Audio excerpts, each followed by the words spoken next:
नमस्कार दोस्तों, 23 अगस्त 2023 को चंद्रयान 3 के सक्सेसफुल होने के बाद 2 सितंबर 2023 को आदित्य 11 को PSLV C57 लॉन्च व्हीकल से श्रीहरिकोटा से लॉन्च किया था और आज 6 जनवरी के दिन भारत का आदित्य 11 लेग्रांजेस 1 ऑर्बिट के अंदर सक्सेसफुली प्लेस हो चुका है।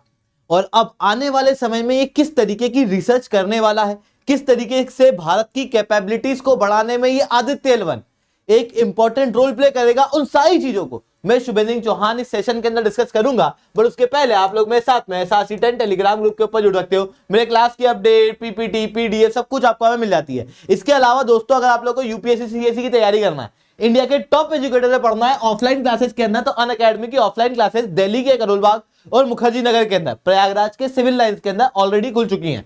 आप चाहो तो वहां पर विजिट कर सकते हो। इंडिया के टॉप एजुकेटर आप लोगों को ऑफलाइन क्लासेस के अंदर पढ़ा रहे हैं, टेस्ट सीरीज आप लोगों को दी जा रही है, मेंटरशिप 1-on-1 मेंटरशिप प्रिपरेशन के दौरान में आप लोगों को दी जाएगी। अब सर ये कोर्स के अंदर हमको एनरोल करना है, कैसे भी कराओ आप, तो नीचे काउंसलिंग फॉर्म दिया हुआ है, उस काउंसलिंग फॉर्म को फिल आउट कर दो। हमारी टीम जो है वो आपको रीच आउट करेगी। आपके जितने भी डाउट हैं, आपकी प्रिपरेशन रिलेटेड, इस बैच से रिलेटेड, ऑफलाइन क्लासेस से रिलेटेड, ऑनलाइन क्लासेस से रिलेटेड, हर डाउट हमारी टीम आपको की सॉल्व करेगी। इसके अलावा आपको 1-on-1 मेंटरशिप देगी।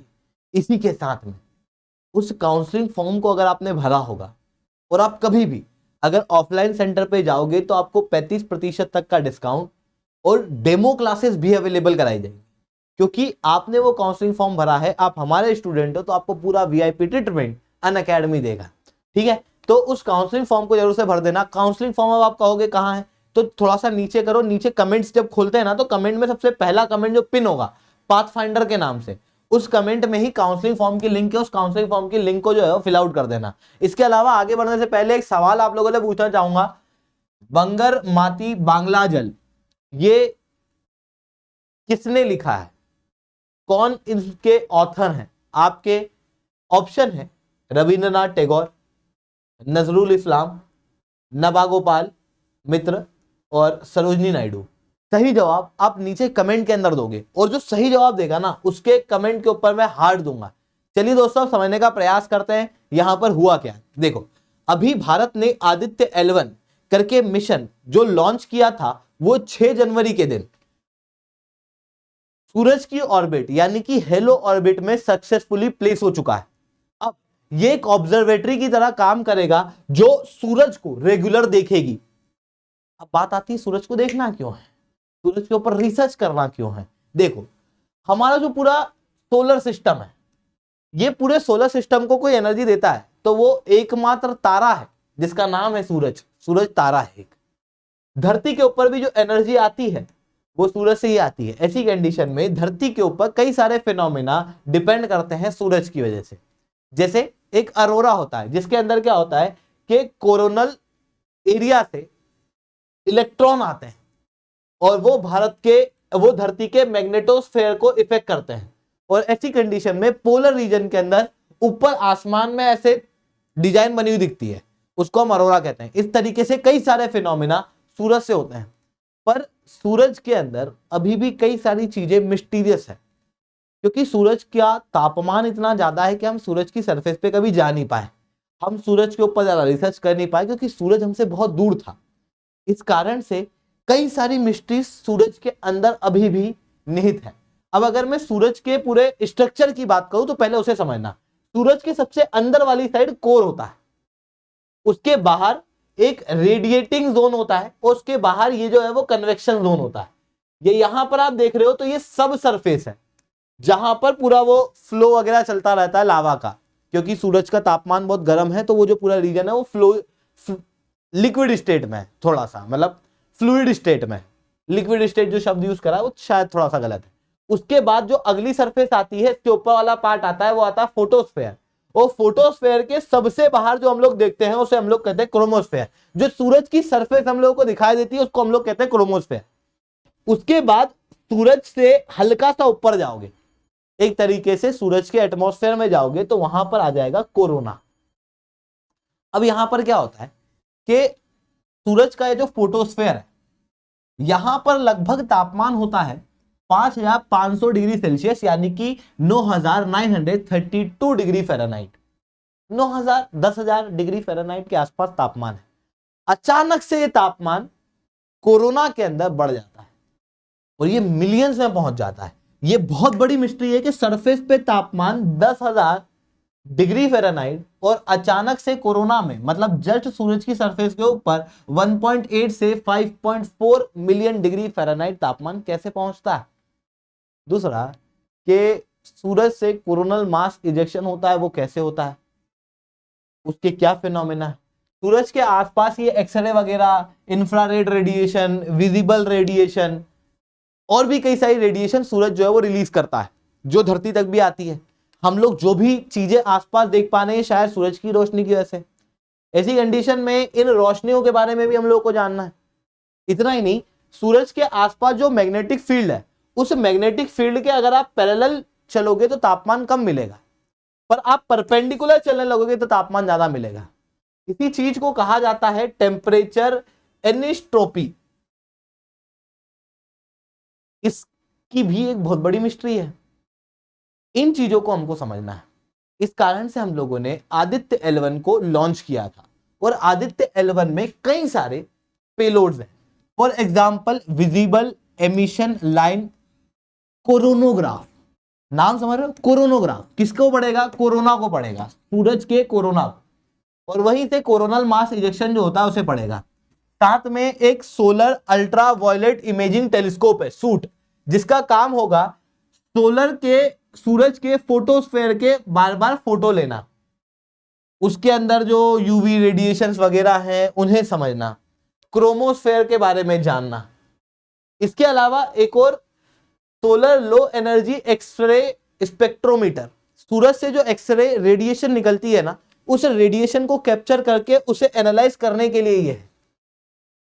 ये सारे पेलोड्स रिमोट सेंसिंग करेंगे। वहीं कुछ इन सितु पेलोड्स भी इसके अंदर हैं जो आप यहां पर देख सकते हो। टोटल 7 पेलोड हमारे आदित्य L1 के अंदर लगाए गए हैं, जिसके बाद आदित्य L1 को लैग्रांजे 1 पॉइंट के ऊपर निर्धारित कर दिया गया है।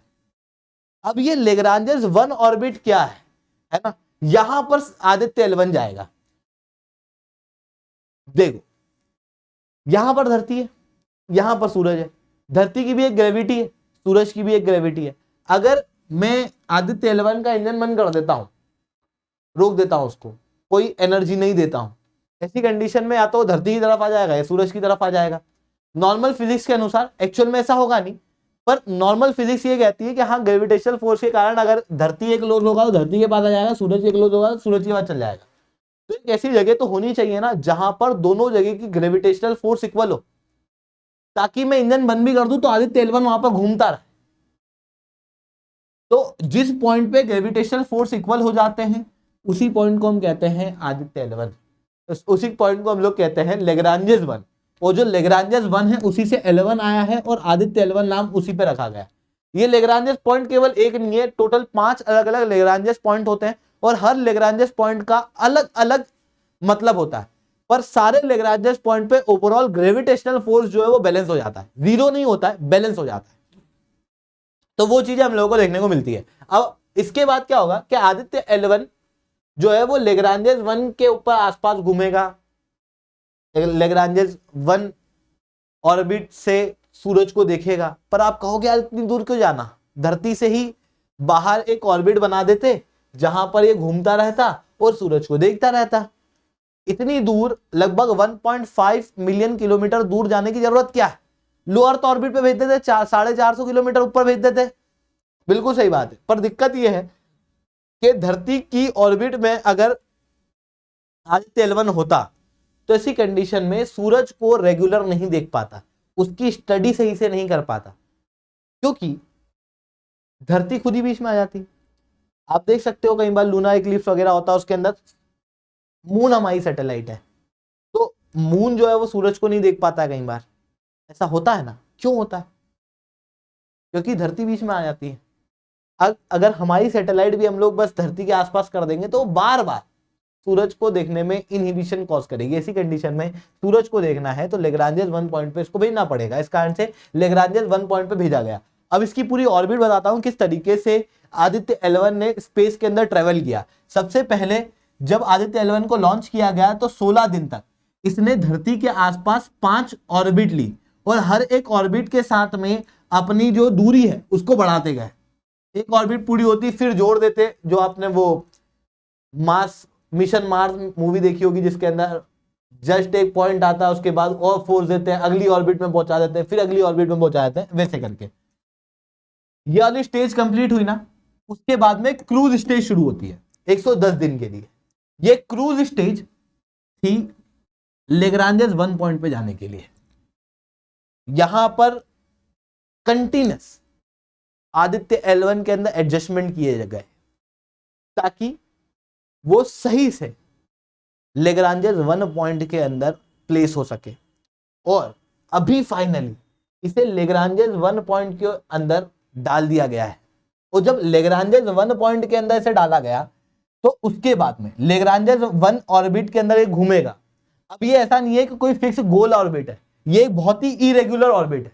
ये वो सारी जगह है जहां पर ग्रेविटेशनल फोर्स धरती और सूरज के बीच में 0 है, बैलेंस्ड है। तो उनके ऊपर ये घूमेगा और सूरज को रेगुलर देखेगा और वहां पर रिसर्च करेगा। तो ये सारी चीजें आदित्य L1 में जानने की जरूरी थी। अब ऐसा नहीं है कि आदित्य L1 पहला ऐसा मिशन है जो सूरज के आसपास ऑर्बिट करने जा रहा है। इसके पहले भी कई सारे मिशन हैं जो लेग्रांजियस पॉइंट को हिट कर चुके हैं। इवन सूरज के लिए भी कई सारे और मिशन है, जैसे यूएस का पार्कर सोलर प्रोब है, यूरोपियन स्पेस एजेंसी ने अपना सोलर ऑर्बिटर भेजा है, जापान ने हिनोड मिशन भेजा है और चाइना ने जाइही मिशन भेजा है। इनको याद कर लेना, प्रीलिम्स के अंदर मोस्ट प्रोबेबली इन चीजों से क्वेश्चन पूछा जा सकता है। इसके अलावा और भी कई सारे मिशन हैं जो सूरज से रिलेटेड हैं, जो पहले भी धरती से लॉन्च किए गए हैं, तो इन्हें भी आप देख सकते हो। ठीक है, आई होप इतनी बातें आप लोगों को समझ में आई होंगी। लेक्चर अच्छा लगा हो तो लाइक करना, लेक्चर बहुत अच्छा लगा हो तो SRC10 कमेंट करना। अगर आप लोगों को यूपीएससी सीएससी की तैयारी करनी है, इंडिया के टॉप एजुकेटर से पढ़ना है ऑफलाइन क्लासेस के अंदर, तो अनअकैडमी ने अपनी ऑफलाइन क्लासेस ऑलरेडी खोल दी है। दिल्ली और करोलबाग मुखर्जी नगर के अंदर ये क्लासेस खुल चुकी हैं। अगर आपको हमारा सेंटर देखना है तो आप इस वीडियो को देख सकते हैं।